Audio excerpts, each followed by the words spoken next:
Thank you very much, Chris. Good afternoon, ladies and gentlemen. Good evening, in fact.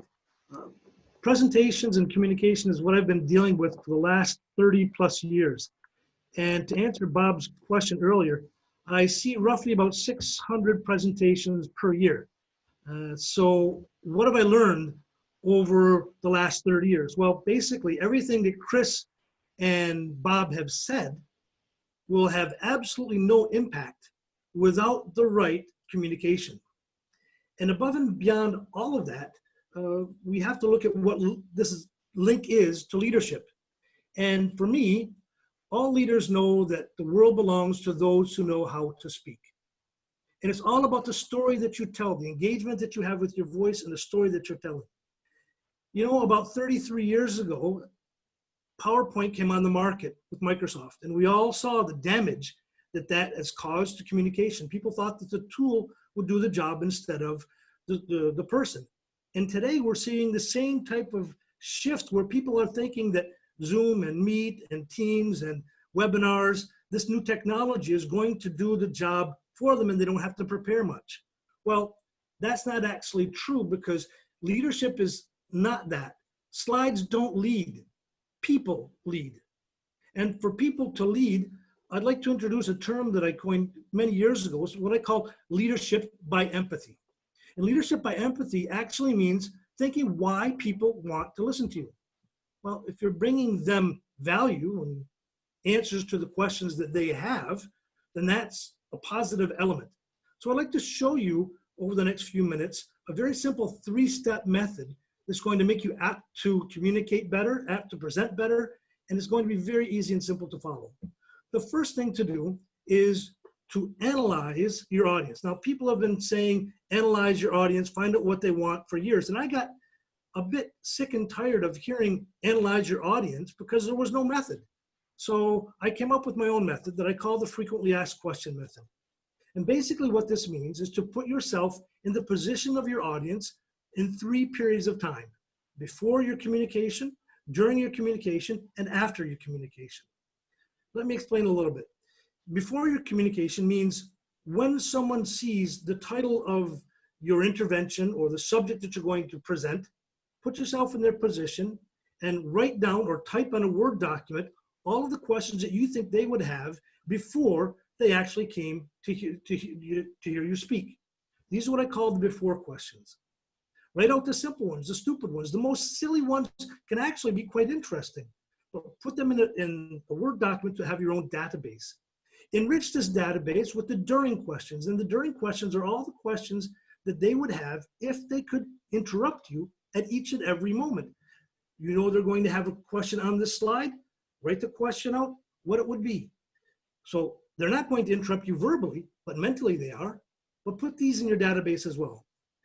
And last, take a look at the questions after. Now, the after questions are all the questions that you hope they don't ask, but if they do, they could put you a little bit ill at ease, whether it's based on your methodology, the competition, the pricing, you know, the difficult questions. So put a database together before, during, and after, according to that specific audience. Then the next step is very simple. Prioritize. Prioritize, cluster them into 3, 4, or 5 major chapters. And if you put these chapters into a simple chronological or pedagogical or whatever order makes sense to you, then actually you have the overview of your presentation, because your presentation should be no more or no less than proactively giving them what they came to hear. So once you have that, then you can start to practice and train. And the third step is to train. And what I mean by training is thinking about what you are going to say. What is the story you're going to tell? So I say, write it out or type it, put it in a Word document. Write out every word that you want to say. There are some great voice to text apps. Even Word has now a microphone to go voice to text. Put that into your Word document, because what it will do is it will help you focus on what you need to say in the given time slot that you're given. You should know that we speak at about an average 100 to 150 words per minute. This is for an international audience. Now, if you put that into other terms, it basically means 10 simple sentences. So you do the math, write out every word you want to say, then I say read it. Read it out loud. There may be some words that you thought you wanted to say, but you couldn't, or the ideas didn't flow well. So rectify it, change it. It's in a Word document. It's not in stone. Nobody gets it right first time.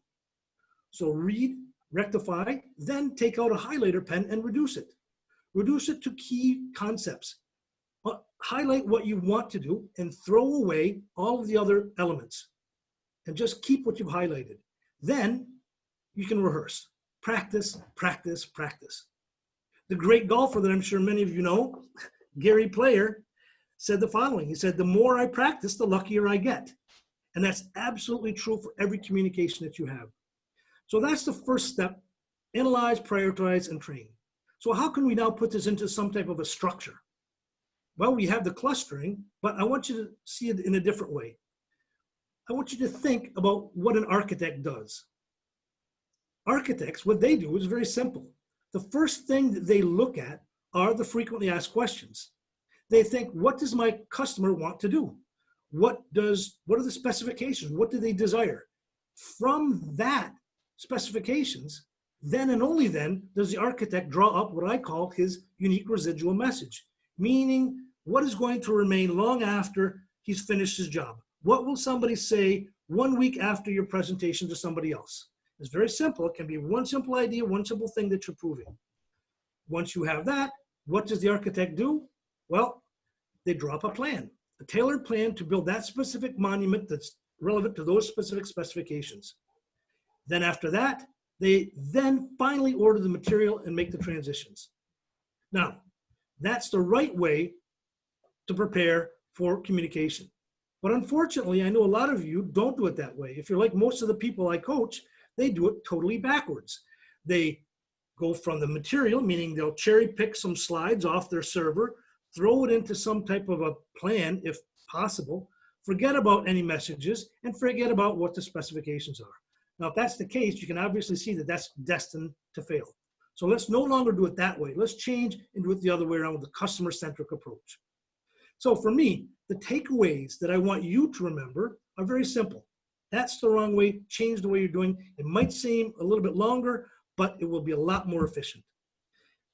Before your presentation, analyze your audience with frequently asked questions. Put yourself in their position. Get into the leadership by empathy. And empathy means I have to see it from your point of view. Prepare what you want to say. What's the story you're going to tell? And keep it short and simple. Don't make it long. Don't make it complicated.